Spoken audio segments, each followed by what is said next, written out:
Good morning বন্ধুরা, simple lifestyle চ্যানেলে সবাইকে ওয়েলকাম। আবার একটা নতুন ভিডিও নিয়ে তোমাদের সামনে চলে এলাম। আজ আমি বানাবো পেঁপে আলু দিয়ে চিংড়ি মাছ দিয়ে একটা রেসিপি। তো বন্ধুরা চলো পুরো ভিডিওটা দেখে নাও স্কিপ না করে।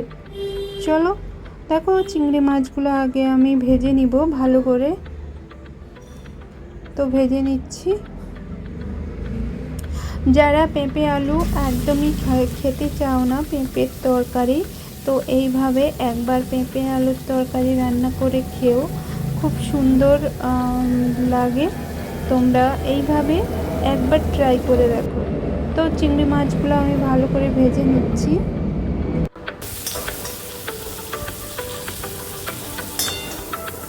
মাছগুলো আমার ভাজা হয়ে গেছে, তুলে নিচ্ছি একে একে। আবার তেল দিয়ে দিচ্ছি। এবার আমি পেঁপে আলু ভেজে নেব। তো সামান্য পরিমাণ মশলা, তেল মশলা দিয়ে পেঁপে আলুর রেসিপি খুব টেস্টি হয়। তো দেখো আমি আলু আর পেঁপে ভালো করে ভেজে নিচ্ছি।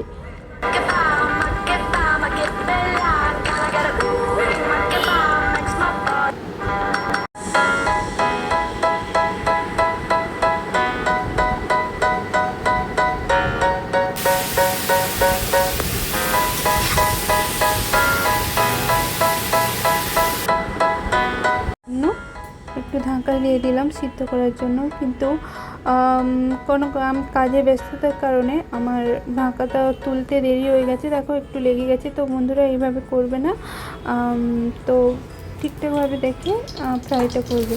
তো দেখো এবার আমি আলু আর পেঁপে তুলে নিয়েছি। এবার দেখো কড়াইতে তেল দিয়ে দিয়েছি, আর তেলের ফোড়নে আমি জিরা ফোড়ন দিয়ে দিয়েছি। জিরাটা ভাজি হতে দিব। তো জিরাটা ভাজি হয়ে গেছে। এবার দেখো আমি কেটে রাখা পেঁয়াজের কুচি ওই তেলে দিয়ে দিচ্ছি, দেখতে পাচ্ছ। তো এবার আমি ভালো করে পেঁয়াজটাকে ভেজে নিব।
তো বন্ধুরা দেখো আমার পেঁয়াজটা ফ্রাই হয়ে গেছে। এবার আমি রসুনের পেস্টটি দিয়ে দিচ্ছি।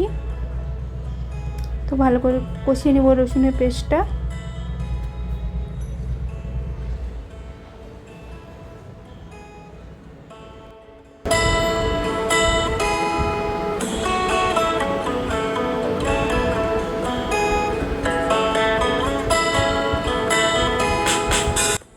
তো রসুনটা কষানো হয়ে গেছে। এবার আমি আদার পেস্ট দিয়ে দিচ্ছি।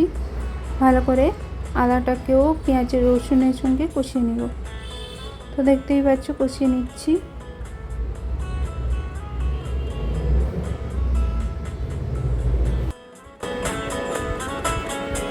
না, উপর থেকে একটু হলুদের গুঁড়ো দিয়ে দিচ্ছি, কারণ আদা রসুনের পেস্টটা দিতে গায়ে ছিটে আসছে।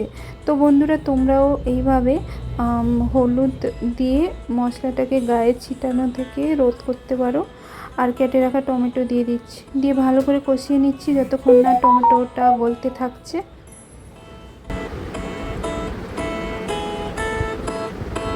যারা আমার চ্যানেলে নতুন ভিডিও দেখছো, প্লিজ আমার চ্যানেলে সাবস্ক্রাইব করে লাইক কমেন্ট করে দিয়ে যাও।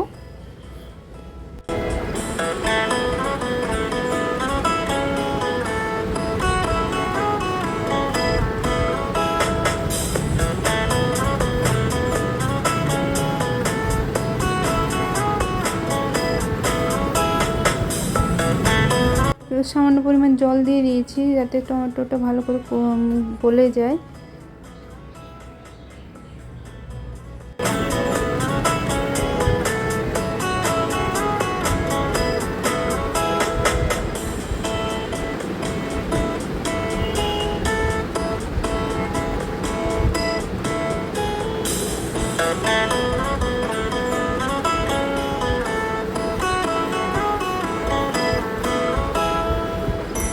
তো এবার আমি 2 টুকরো কাঁচা লঙ্কা ফেলে দিচ্ছি। কাঁচা লঙ্কা দিলে টেস্টটা ভালো হয়। তো দেখো 2 টুকরো কাঁচা লঙ্কা দিয়ে দিচ্ছি, দিয়ে মশলাটা ভালো করে কষিয়ে দিচ্ছি।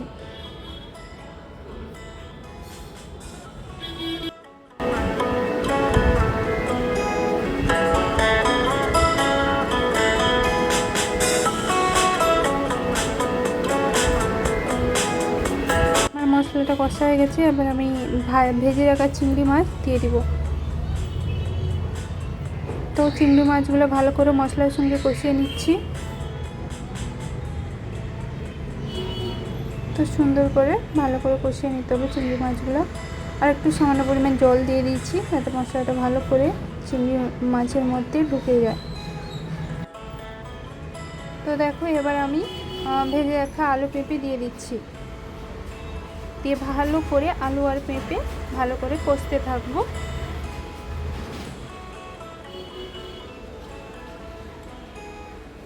দেখো বন্ধুরা, আমার আলু আর পেঁপে কষানো হয়ে গেছে, খুব সুন্দর একটা কালার এসছে, দেখতেই পাচ্ছ তোমরা। তো যারা পেঁপে খাও না, এইভাবে চিংড়ি মাছ দিয়ে আলু আর পেঁপে রেসিপিটা ট্রাই করো, খুব সুন্দর লাগে। অনেকে পেঁপে আলুর তরকারি খেতে চায় না, কিন্তু একবার চিংড়ি মাছ দিয়ে এইভাবে রান্না করে খাওয়া খুব সুন্দর। আমার থেকে তোমরা হয়তো বেটার আরও রান্না করতে পারো। আমি তো মানে এত ভালো কুক নই, তোমরা আমার থেকেও ভালো রান্না করতে পারো। তো একবার এইভাবে ট্রাই করো, খুব সুন্দর লাগবে পেঁপে আলুর তরকারি। তো লবণটা একটু কমে গেছিলো, তো আবার আমি লবণটা দিয়ে দিলাম টেস্ট আনার জন্য।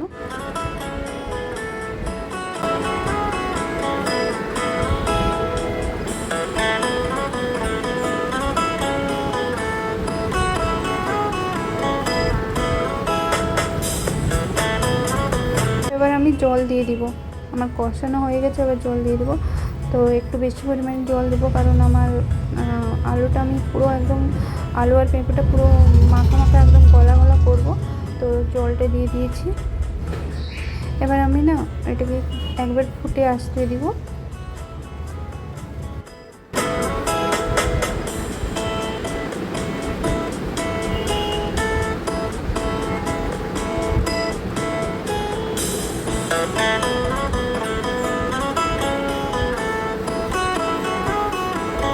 ফুটে এসছে, এবার আমি না ঢাকা দিয়ে দিব যাতে আরও একটু ভালো করে সেদ্ধ হয়ে যায়।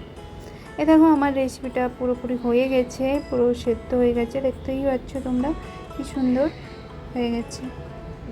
দেখেছো, এরকম মাখা মাখা তরকারিটা করতে হবে, দিলেই ভালো লাগবে। আমার পেঁপে আলু খুব সুন্দর ভালোভাবে সিদ্ধ হয়ে গেছে, দেখেই বুঝতে পারছি।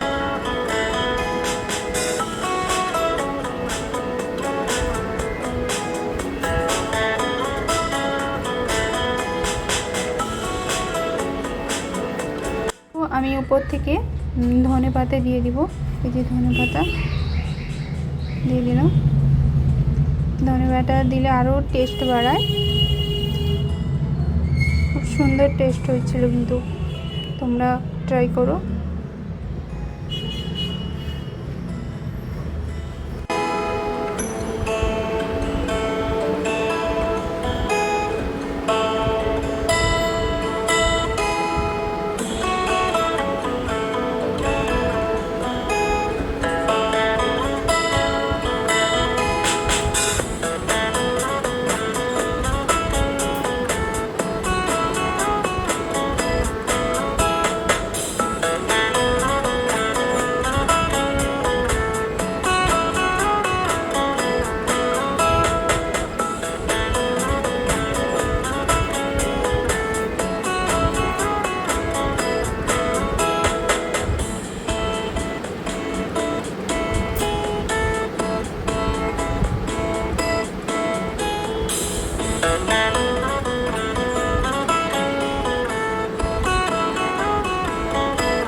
লাগলো সবাই লাইক এবং কমেন্ট করে জানাও, আর হাইপ বাটনে ক্লিক করো যাতে আমি হাইপটা পাই তোমাদের কাছ থেকে।